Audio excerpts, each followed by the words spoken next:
الحمد لله الذي قدر الأرزاق والآجال وأمر بذكره وطاعته بالغدو والآصال وأشهد أن لا إله إلا الله وحده لا شريك له وأشهد أن محمدا عبد الله ورسوله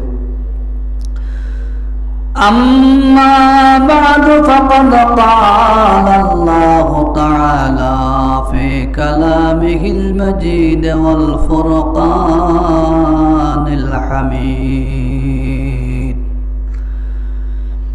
أعوذ بالله من الشيطان الرجيم بسم الله الرحمن الرحيم شهر رمضان الذي أنزل فيه القرآن هدى للناس وبينات من الهدى والفرقان وقال رسول الله صلى الله عليه وسلم أحسوا حلال شعبان لرمضان وقال عليه الصلاة والسلام يتحفظ من شعبان ما لا يأخذ من غيره أو كما قال النبي عليه الصلاة والسلام اللهم صل على محمد وعلى آل محمد كما صليت على إبراهيم وعلى آل إبراهيم إنك حميد مجيد اللهم بارك على محمد وعلى آل محمد كما باركت على إبراهيم وعلى آل إبراهيم إنك حميد مجيد সম্মানিত মুআজ্জাজ মুহতারাম সদরুল আল্লাহ মুরব্বি নিজাম আসসালামু আলাইকুম ওয়া রাহমাতুল্লাহি ওয়া বারাকাতুহু সর্বত মহান রব্বুল আলামিনের পবিত্র দরবারে হাজার লাখ কোটি শুকরিয়া জ্ঞাপন করছি যে আল্লাহ রব্বুল আলামিন আমাদেরকে দুনিয়ার সকল জামিলাত মুক্ত করে সকল প্রকার কর্মব্যস্ততা পরিহার করে পবিত্র জুমার দিন জান্নাতের বাগানে মহান রবের দরবারে আমাদেরকে আসার বসার কিছু বলা ও শোনার তৌফিক দান করেছেন। এই জন্য আমরা অন্তঃস্থল থেকে প্রভুর দরবারে শুকরিয়া জ্ঞাপন করি আলহামদুলিল্লাহ। দরুদ ও সালাম প্রেরণ করেছি মানবতার বিশ্ব নবী মুহাম্মদ রাসূলুল্লাহ সাল্লাল্লাহু আলাইহি ওয়াসাল্লামের উপর, যাকে আল্লাহ রাব্বুল আলামিন আমাদের জন্য একজন পথ প্রদর্শক সতর্ককারী বয় প্রদর্শনকারী নবী রূপে প্রেরণ করেছেন। আল্লাহ রাব্বুল আলামিন এই জন্য বয় প্রদর্শনকারী সতর্ক বাণী এই জন্য প্রেরণ করেছেন, কারণ দুনিয়া ক্ষণস্থায়ী, পরকাল চিরস্থায়ী। নাকি দুনিয়া ক্ষণস্থায়ী, পরকাল চিরস্থায়ী। যত মানুষ ক্ষণস্থায়ী জীবনের প্রতি মহব্বত ও ভালোবাসা না রাখতে পারে, এই ক্ষণস্থায়ী জীবনকে যেন প্রাধান্য না দিয়ে যে পরকাল যে আছে, পরকালের মালিক মহান সত্তা, মহান রব, একমাত্র পরকালমুখী হওয়ার জন্য, সে পরকালের সামান জোগাড় করার জন্য জোগাড় করতে পারে। এই জন্য আল্লাহ রাব্বুল আলামিন আমাদের জন্য সতর্কবাণী হিসাবে নবীকে প্রেরণ করেছেন, নাকি? কারণ দুনিয়ার জীবন ক্ষণস্থায়ী, পরকালের জীবন চিরস্থায়ী। এই ক্ষণস্থায়ী জীবন হলো আখিরাতের মাত্র কয়েক মিনিট। দুনিয়ার 60 বছর, আখিরাতের কয়েক মিনিট। এই কয়েক মিনিটের জন্য আমরা এই দুনিয়াতে বাড়ি গাড়ি, সন্তান সন্ততি, অর্থ সম্পদ, টাকা পয়সা, ব্যাংক ব্যালেন্স, এগুলোর পিছনে আমরা আমার এই জীবনকে ক্ষয় করতেছি, শেষ করতেছি। অথচ চিরস্থায়ী এক জীবন আমাদের জন্য রয়ে গেছে, অপরন্ত জীবন। সেই জীবনের কথা আমাদের স্মরণে নাই, নলেজে নাই। ওই জীবনকে আমরা প্রাধান্য দিতে রাজি না। যদি ওই জীবনকে যদি আমরা প্রাধান্য দিতাম, পরকালের চিন্তা যদি করতাম, তাহলে দুনিয়াকে ক্ষণস্থায়ী মনে করে পরকালের জন্য সামান জোগাড় করা লাগতো কিনা? আল্লাহ রাব্বুল আলামিন যে পৃথিবীতে আমাদেরকে এত নাজ ও নেয়ামত দান করেছেন, আল্লাহু আকবার। একটা মানুষের সারা 3 হাত বডির মধ্যে আল্লাহ কতগুলি নেয়ামত ফিট করে দিয়েছেন। একটা মানুষের সাথে আল্লাহ রাব্বুল আলামিন কত হাজার, কত লক্ষ ফেরেশতা নিয়োজিত করে দিয়েছে এক খেদমত করার জন্য। মানুষের কত নেয়ামত আল্লাহ পৃথিবীতে আমাদের জন্য তৈরি করেছেন। আল্লাহ রাব্বুল আলামিন ওই নেয়ামতগুলোকে আমাদের জন্য পৃথিবীতে সেই নেয়ামতগুলির ঘোষণা আল্লাহ তাআলা করেছেন। আল্লাহ আক্ষেপ করে বলেছেন, আল্লাহ রাব্বুল আলামিন খুব দীক্ষা দিয়ে বলেছেন যে বান্দা আমার, তোমরা আমার কোন কোন নেয়ামতকে অস্বীকার করিবা? আমি তো তোমাদেরকে হায়াতে জিন্দেগির মধ্যে অনেক নেয়ামত দান করেছি, পার্থিব জীবনে অনেক নেয়ামত দান করেছি। তোমার জন্ম থেকে মৃত্যু পর্যন্ত তোমার যা যা প্রয়োজন সব কিছু আমি আল্লাহ তৈরি করে দিয়েছি। আল্লাহ রাব্বুল আলামিন কোরআন কারীম সূরাতুর রহমানে বলছেন, ফাবিআইয়ি আলাই রাব্বিকুমা তুকাযযিবান। আসেনি? বান্দা তোমরা আমার কোন কোন নেয়ামতকে অস্বীকার করবে? আল্লাহ, আমার কোন নেয়ামতকে অস্বীকার করার মতন কিছু নাই। আল্লাহু আকবার। আল্লাহ পাক অন্য আয়াতের মধ্যে ঘোষণা করেছেন, যদি আমার নেয়ামত যদি শুকরিয়া আদায় না করতে পারো, আমি রবকে যদি না মানতে পারো, তো তোমরা এই পৃথিবী ছেড়ে চলে যাও, যেখানে যাবা সেখানে চলে যাও। কোথায় যাবা? ইয়া মাশারাল জিন্নি ইন ইসতাতা'তুম আন ফুজুলা তানফুজুনা ইল্লা বিসুলতান। বলছেনি আল্লাহ রাব্বুল আলামিন মানব এবং দানবের দলদেরকে, গোষ্ঠীকে আল্লাহ দীক্ষা দিয়ে বলতেছেন, ইন ইসতাতা'তুম, যদি তোমাদের শক্তি থাকে, তোমাদের ক্ষমতা থাকে, আন তানফুজু, তোমরা বের হয়ে যাও, চলে যাও। লা তানফুজুনা ইল্লা বিসুলতান। কোথায় যাবে? বাইরে হওয়ার কোনো ক্ষমতা নাই। যেখানে যাবে সেইখানে আমি রব আছে কিনা? পৃথিবীর বাইরে গেলে সেইখানেও আল্লাহ আছেন কিনা? সেই জায়গা আল্লাহর, সেই জায়গার মালিকও আল্লাহ। যদি তুমি চন্দ্র দেশে যাও, সেই চন্দ্র দেশ বানাইছেন কে? একমাত্র আল্লাহ। আল্লাহ রাব্বুল আলামিন নিজে তৈরি করেছেন চাঁদের দেশ, সেখানেও আল্লাহ। যদি তুমি ওর বড় যে সূর্যের দেশে চলে যাব, সেই সূর্যের দেশ আল্লাহ তৈরি করেছেন, আল্লাহ ছাড়া কেউ তৈরি করতে পারেন নাই। পাচ্ছেন কিনা? সেটার মালিক আল্লাহ, এই পৃথিবীর বাহির তুমি যেখানে যাবে না কেন, সেটা মহান রব তৈরি করেছেন, মহান রবের সৃষ্টি ছাড়া আর কিছু নয়। এই জন্য আল্লাহ দীক্ষা দিয়ে বলে, কোথায় যাইবা? পৃথিবী থেকে বের হয়ে যাও, পৃথিবী ছেড়ে চলে যাও, কিন্তু যাইবা তো ঠিক, যাইবা কোথায়? যেখানে যাইবা সেটাই তো কি আমার, সেটাই কি আমার। তো সুতরাং যাওয়ার কোনো ক্ষমতা আল্লাহ।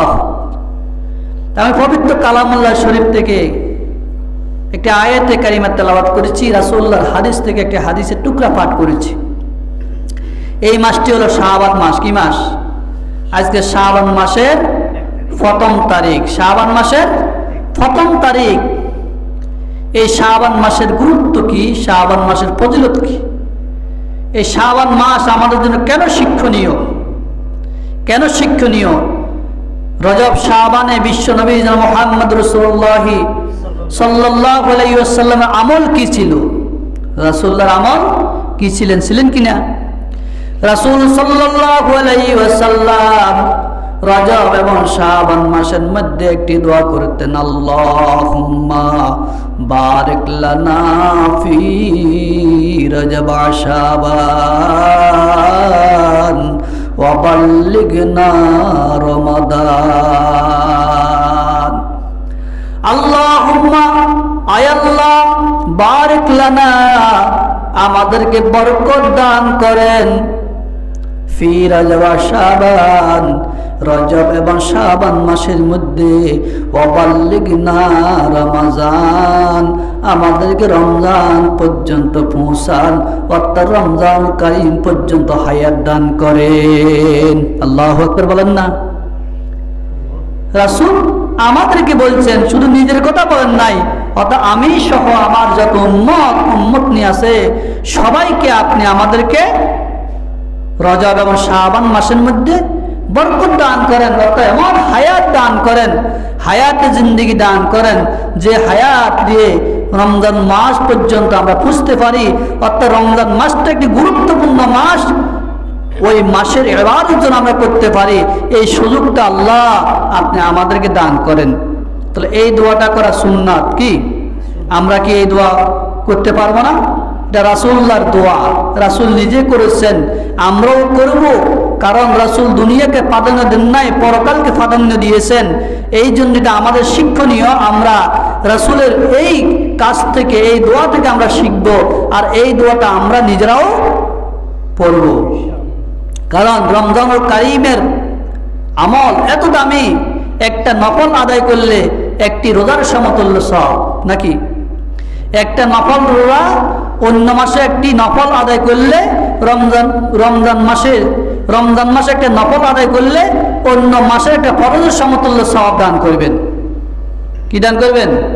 আপনি যদি রমজানুল কারীমে একটি নফল আদায় করেন, কি করেন?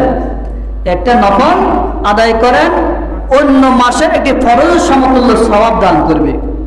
আর রমজানুল কারীমের ভিতরে যদি একটি ফরজ আদায় করেন, কয়টি ফরজ? একটি ফরজ আদায় করেন, অন্য মাসের 70টি ফরজের সমতুল্য সওয়াব দেওয়া হবে। সুবহানাল্লাহ। কয়টি? 70টি ফরজ। আমরা একটি ফরজ আদায় করতে পারি না, 70টি ফরজ কিভাবে আদায় করব বলেন? আল্লাহ। তো রমজানুল কারীমের কত গুরুত্ব, কত গুরুত্ব! তাহলে একটা ফরজের, রমজানুল কারীমে একটা ফরজ আদায় করলে কতটুকু সওয়াবের মালিক হব, আর কতটুকু আমরা ভাগ্যবান। এই জন্য বিশ্বনবী মুহাম্মদ রাসূলুল্লাহ সাল্লাল্লাহু আলাইহি ওয়াসাল্লাম বলেছেন, আল্লাহুম্মা বারিক লানা ফি রজব শাবান ওয়া বাল্লিগনা রমাদান। ওগো আল্লাহ, আমাদেরকে রজব এবং শাবান মাসের মধ্যে অধিক বরকত দান করেন, রমজানুল কারীম পর্যন্ত হায়াত দান করেন, রমজানুল কারীম পর্যন্ত আমাদেরকে পৌঁছান, অর্থাৎ হায়াত দান করেন। আল্লাহু আকবার। নবী মুহাম্মদ রাসূলুল্লাহ সাল্লাল্লাহু আলাইহি ওয়াসাল্লাম যদি এই দোয়া করতে পারে, আমরা করতে পারবো না? রজব মাস আমাদের মাস থেকে বিদায় নিয়েছে, শাবান মাস পদার্পণ করেছে। এই শাবান মাসের মধ্যে আমরা যতটুকু আমল করতে পারি, আল্লাহু আকবার বলেন না। শাবান মাসে আরেকটি আমল আছে না? শাবান মাসে সেই লাইলাতুল বরাত, বরাত রজনী আছে, যে রাত্রের দাম আল্লাহর কাছে এত বেশি, বেশি কিনা? আল্লাহু আকবার। যেই রাত্রে যেই দিনে সূর্য উদয় হওয়ার, সূর্য অস্ত যাওয়ার সাথে সাথে আল্লাহ রাব্বুল আলামিন দুনিয়ার আকাশে চলে আসেন,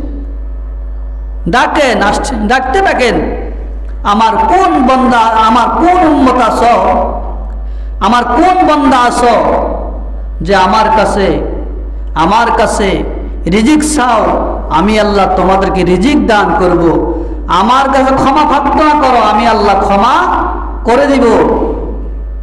কেই বিপদগ্রস্ত আছো, আমার কাছে বিপদ থেকে মুক্তি চাও, আমি আল্লাহ তোমাদেরকে বিপদ থেকে মুক্তি দিব। দিনের বেলা রোজা রাখো, রাত্রের বেলা ইবাদত বন্দেগী করো। ইযা কাদাত লাইলাতুন নিসফি মিন শাবান ওয়া ফাকুমু লাইলাহা ওয়া সুমু ইয়াওমাহা ফাইন্নাল্লাহা ইয়ানজুলু মিনাস সামাই লিগুরুবিশ শামসি ইলাস সামাইদ দুনিয়া। আল্লাহ, আমার কিছু ভাইয়েরা বলে যে শাবান মাসের 15 তারিখ বলতে কিছু নেই, কিছু নেই। তো না থাকলে এই হাদিস কার বলেন তো?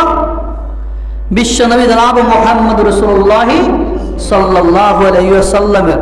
আপনি এনপেরাদি ভাবে করার সমস্যা নাই, ডাকডোল বাজাই করা লাগবে না, আপনি ডাকডোল বাজাই করার কোনো কি নাই, প্রয়োজন নাই।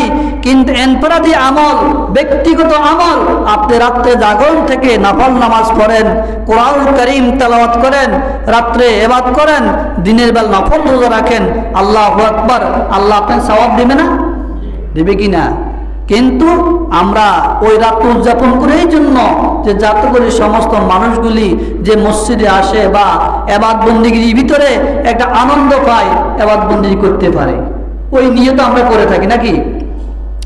এই জন্য আল্লাহ বলেন ইযা কানাত লাইলাতুন নিসফি শাবান, শাবান মাসের নিসফ রজনী অর্থাৎ 15 তারিখ দিবাগত রাত্রি, ফাকুমু লাইলাহা ওয়া সুমু ইয়াওমাহা ফাইন্নাল্লাহা ইয়ানজুলু মিনাস সামাই লিগুরুবিশ শাম ইলাস সামাইদ দুনিয়া।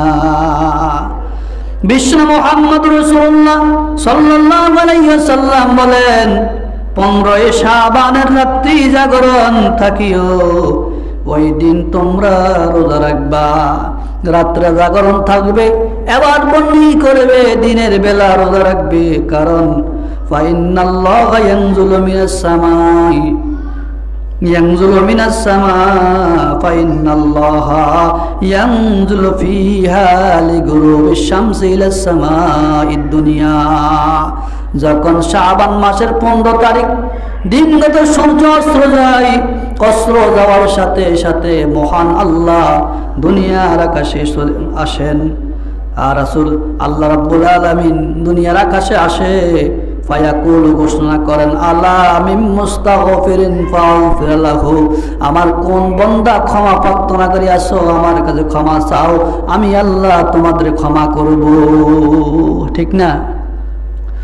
আলা মুস্তাগফিরিন ফারজুকাহু, কে আছো রিজিক প্রার্থনাকারী আমার কাছে, প্রার্থনা করো, আমি আল্লাহ তোমাদেরকে রিজিক দান করব। বলে কিনা? এই রিজিকের জন্য কত কিছু করে থাকি, চাকরি বাকরি, ব্যবসা বাণিজ্য, নিজের মহাব্বতের সন্তানকে বিদেশ পাঠানো হয়, মহাব্বতের বাবা, মহাব্বতের স্বামী বিদেশ যায় টাকা অর্জন করার জন্য বছরকে বছর থেকে নিজের সময় কাটিয়ে দেয় কিনা? আল্লাহ রিজিক প্রার্থনা করো, আমি আল্লাহ তোমাদেরকে রিজিক দান করো, বরকতপূর্ণ রিজিক। আলা মুবতালিয়ান ফাউফিয়াহু, আমার কাছে কে বিপদগ্রস্ত আছো, বিপদ থেকে মুক্তি চাও, আমি আল্লাহ তোমাদেরকে মুক্তি দিয়ে দিব। আলা কাজা হাত্তা ইয়াতলুআল ফাজর, এইভাবে আল্লাহ রব্বুল আলামিন ফজর পর্যন্ত তার বান্দাদেরকে ডাকতে থাকে। আল্লাহু আকবার বলেন না? আল্লাহকে ডাকতে পারে না? পারে কিনা? আল্লাহ যে বান্দাদেরকে বানাইছেন আল্লাহ রাব্বুল আলামিন এই বান্দাদেরকে ডাকতে পারে কিনা? অবশ্যই পারে। এই জন্য আল্লাহ রাসূল মুহাম্মদ রাসূলুল্লাহ সাল্লাল্লাহু আলাইহি ওয়াসাল্লাম যখন শাবান মাস আসতেন রমজান মাসের চাঁদের হিসাব করতেন। সুবহানাল্লাহ বলেন না? আমরা করব কিনা? যখন পবিত্র শাবান মাস আসতেন, শুরু হতেন, রাসূল আরবি মুহাম্মদ রাসূলুল্লাহ সাল্লাল্লাহু আলাইহি ওয়াসাল্লাম রমজান মাসের চাঁদের হিসাব করতেন। কখন শাবান মাস শেষ হবে, কখন রমজান মাস আসবে, রমজানের চাঁদ উঠবে, আমি আল্লাহর জন্য, আমার মনিবের জন্য দাসত্ব করব। আল্লাহু আকবার। আমরা কি চিন্তা করি? আমরা শুধু এক শ্রেণীর লোক আছি, শুধু দুনিয়া দুনিয়া দুনিয়া দুনিয়া নিয়ে বেদিশা, দুনিয়া কামাচ্ছি, কিন্তু পরকালের কোনো খেয়াল খুশি আমাদের ভিতরে নাই। এই দুনিয়া ক্ষণস্থায়ী, ক্ষণস্থায়ী দুনিয়া।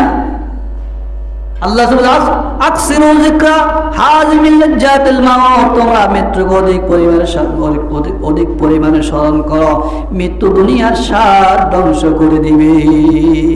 আমরা তো দুনিয়া মৃত্যুর চিন্তা করি না, এই জন্য দুনিয়ার স্বাদ আর মজা আমাদের ভিতরে অসংখ্য অগণিত, নাকি দুনিয়ার মহব্বতের ভালোবাসা আমাদের বেশি।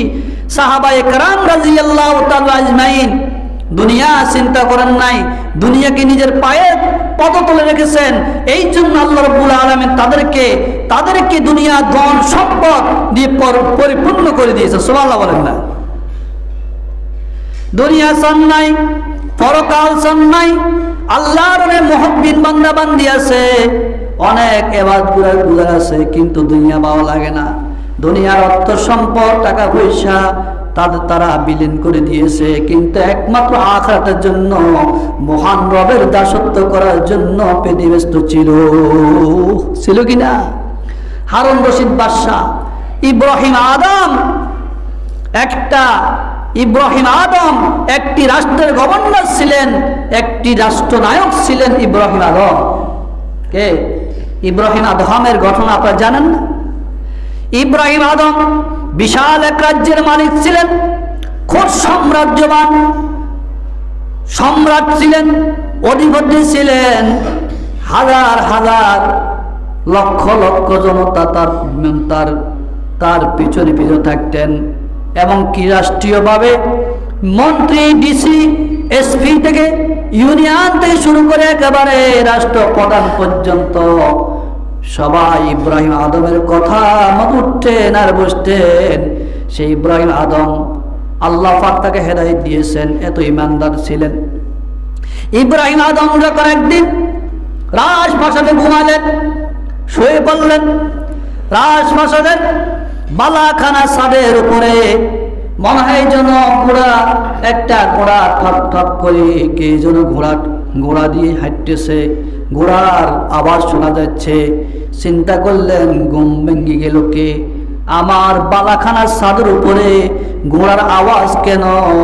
মনে হয় যেন একটা প্রতীক আমার ছাদের উপর ঠপ ঠপ করে হাঁটতেছে, অথচ চতুর্দিকে ঘেরাও করা, রাজপ্রাসাদে ঢোকার মতন কোনো ক্ষমতা কারো নাই।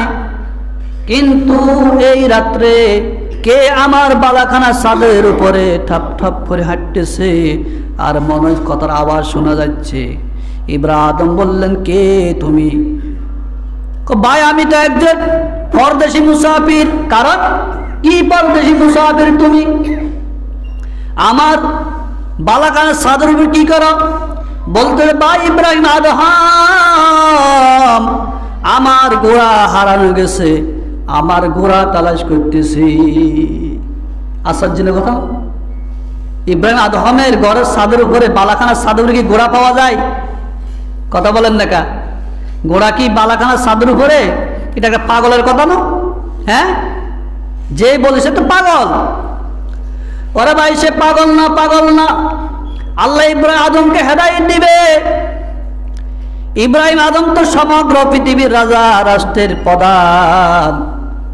গালিচার উপরে, পমের উপরে শোয়া, আরামের ঘুম, আরামের বিছানা। কারণ কি? তুমি কে? আমি তো ঘোড়া তালাশ করতেছি। করে, ভাই তুমি কি বোকা? তোমার গুড়া হারানোর কথা ঠিক, আমার ঘরের ছাদের উপরে বালাখানার ছাদের উপরে গুড়া করতে আসবে। ওই ব্যক্তি বললে ইব্রাহিম আদম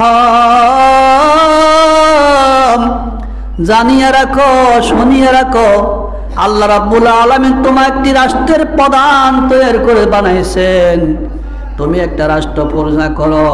ওরে ইব্রাহিম আদম শোনো, তোমার ঘরের তোমার বালাখানার ছাদের উপর যদি ঘোড়া পাওয়া না যায়, ওরে ইব্রাহিম আদম রাজপ্রাসাদে শুয়ে আরামের গালিচা, আরামের বিছানা, পমের উপর শোয়া অবস্থায় থেকে তুমি কি তোমার রবকে পাওয়া কি সম্ভব কিনা? কথা বলো, ঠিক না? কথা বলেন। তার বালাখানার ছাদের উপরে যদি ঘোড়া না পাওয়া যায়, তাহলে সেই কি ওই ইব্রাহিম আদম তার রাজপ্রাসাদে আরামে শুয়ে ঘুমায়, আল্লাহকে পাওয়া কি সম্ভব? আমি যদি তোমার রাজপ্রাসাদে ঘোড়া না পাই, ওই ইব্রাহিম আদম তুমি তোমার রাজপ্রাসাদে রাত্র যাপন করে রাত্রে ঘুমায়, তুমি কি তোমার রবকে পাওয়া সম্ভব হবে? ইব্রাহিম আদমের চোখ খুলে গেছে। সাথে সাথে সকালবেলা ইব্রাহিম আদম পুরো রাজপ্রাসাদ ফেলে দিয়ে সবাইকে ছেড়ে, ছেলে মেয়ে বিয়ে বাচ্চা সব কিছু ছেড়ে দিয়ে হর জঙ্গলে বাইর হয়ে গেলেন। আল্লাহু আকবার বলেন না? হর জঙ্গলে চলে গেলেন। সেইখানে রাত দিন 24 ঘন্টা মহান দাসত্ব করে, আবার বন্দিগিরি করে, খাওয়া নাই, দাওয়া নাই, কিছু নাই, সারাক্ষণ আবার বন্দিগিরির ভিতরে আছে। আল্লাহু আকবার। ইব্রাহিম আদম আল্লাহর এত ওলি হলেন। ইব্রাহিম আদম যখন নদীর কিনারে বসে বসে সই দিয়ে জামা সিলাই, কি ছিলা? একজন রাজা, একজন বাদশা, তার গায়ে কেমন আল্লাহু আকবার কত দামি পোশাক থাকার কথা, কিন্তু সে সই দিয়ে নদীর কিনারে বসে বসে কি করে? তার জামা চিলাই, জামা গায়ে দেওয়ার জন্য। আল্লাহু আকবার। দুনিয়ার মজা অন্তর থেকে চলে গেল। আল্লাহর প্রতি তার মহব্বতের ভালোবাসা কতটুকু তৈরি হয়েছে। কিন্তু সইটা ইতিহাস লেগে ইব্রাহিম আদমের হাতের সইটা সাগরে পড়ে গেল। পড়ে যাওয়ার সাথে সাথে আর সই পাচ্ছে না। ইব্রাহিম আদম ডাক দিল নদীর মাছকে, এই নদীর মাছ, আমার সইটা আমার হাতে আনি দাও। আল্লাহু আকবার। শুনেন, যেই আল্লাহর গোলাম হবে সমগ্র পৃথিবী তার গোলাম হবে। যে তার মনিবের দাসত্ব করবে সমগ্র পৃথিবী তার দাসত্ব করবে। ঠিক না? কথা বলেন, ঠিক না? তার দাসত্ব করবে, তার দাসত্ব করবে।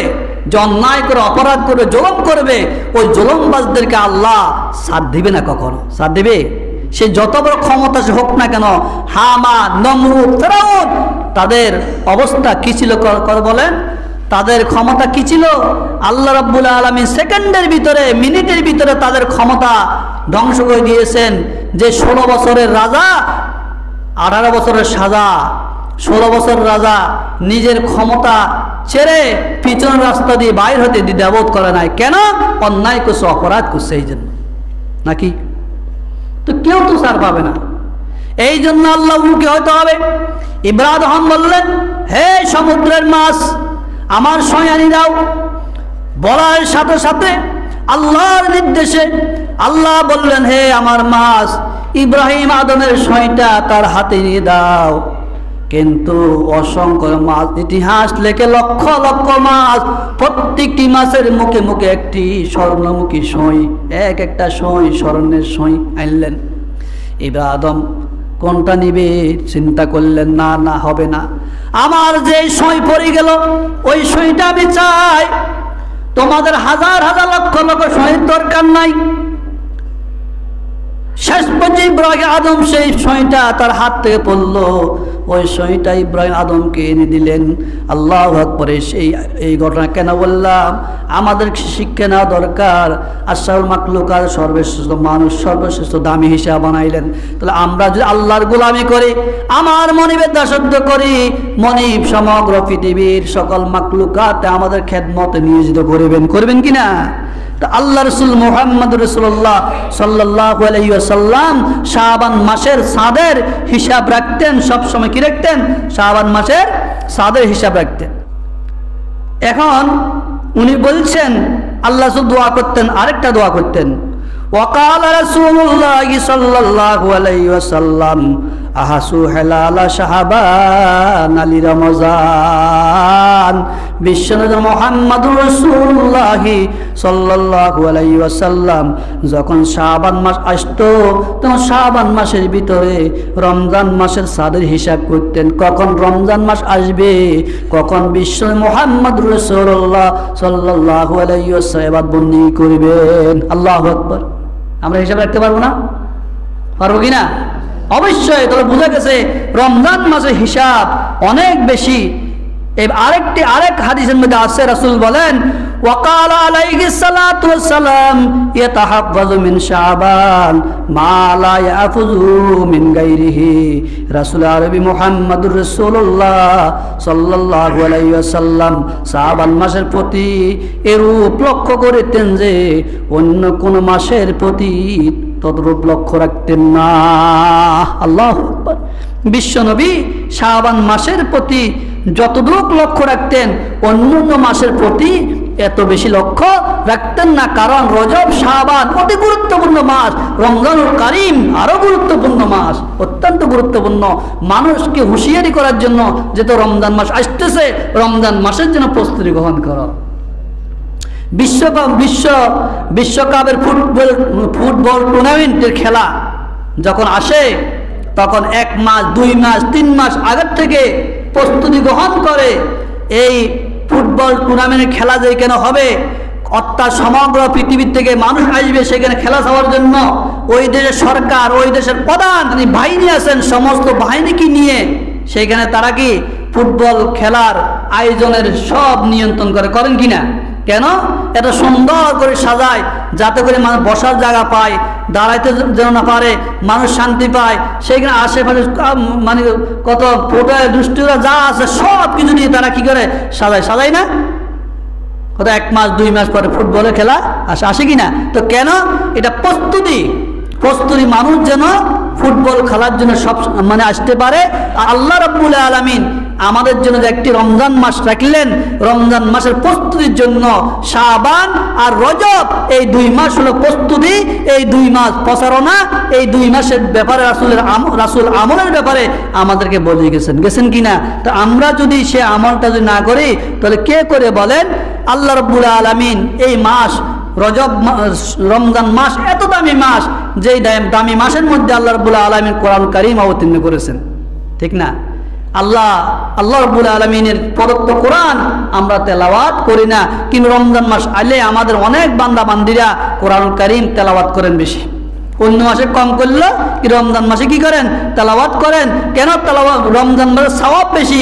ওনাদের আপন জনরা মৃত্যুবরণ করে, ওনাদের সব রসনের জন্য কি কোরআন তেলাওয়াত করা হয়, কোরআন খানি করা হয় না? কেন? সওয়াবের জন্য। তো আমরা তো বুঝি অবশ্যই।